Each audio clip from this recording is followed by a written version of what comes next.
Our Old Testament reading this evening is from Exodus chapter 24. Moses came and told the people all the words of the Lord and all the rules.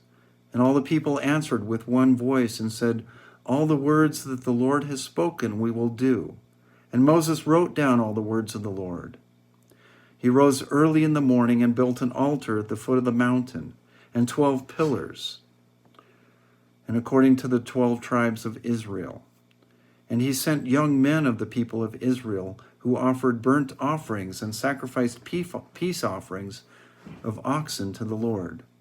And Moses took half the blood and put it in basins, and half the blood he threw it against the altar. Then he took the book of the covenant and read it in the hearing of the people. And they said, "All that the Lord has spoken we will do, and we will be obedient." And Moses took the blood and threw it on the people and said, "Behold, the blood of the covenant that the Lord has made with you in accordance with all these words." Then Moses and Aaron, Nadab and Abihu, and the 70 of the elders of Israel went up, and they saw the God of Israel.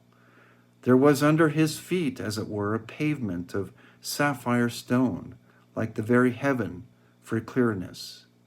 And he did not lay his hand on the chief men of the people of Israel. They beheld God and ate and drank. This is the word of the Lord. Thanks be to God. And our psalm reading is from Psalm 116. What shall I render to the Lord for all his benefits to me? I will lift up the cup of salvation and call on the name of the Lord. I will pay my vows to the Lord in the presence of his people. Precious in the sight of the Lord is the death of his saints. O Lord, I am your servant. I am your servant, the son of your maidservant. You have loosed my bonds. I will offer to you the sacrifice of thanksgiving and call on the name of the Lord. I will pay my vows to the Lord in the presence of his people, in the courts of the house of the Lord, in your midst, O Jerusalem. Praise the Lord. And now our epistle reading is from Hebrews chapter 9. But when the Lord appeared as a high priest of the good things that have come, then through the greater and more perfect tent, not made with hands, that is, not of this creation, he entered once for all into the holy places, not by means of blood of goats and calves, but by means of his own blood, thus securing an eternal redemption. For if the blood of goats and bulls and the sprinkling of defiled persons with the ashes of a heifer sanctify for purification of the flesh, how much more will the blood of Christ, who through the eternal Spirit offered himself without blemish to God, purify our conscience from dead works to serve the living God?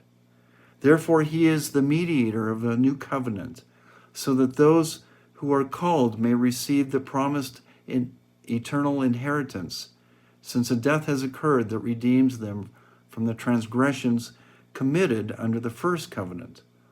For where there is a will involved, the death of the one who made it must be established.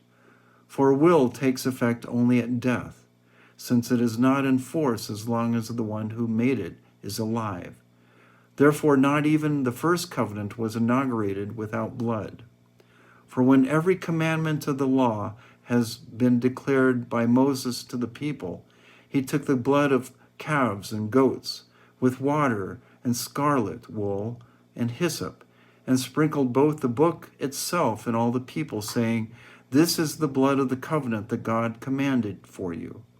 And in the same way he sprinkled with the blood both the tent and all the vessels in worship, used in worship. Indeed, under the law, almost everything is purified with blood. And without the shedding of blood, there is no forgiveness of sins. This is the word of the Lord. Thanks be to God.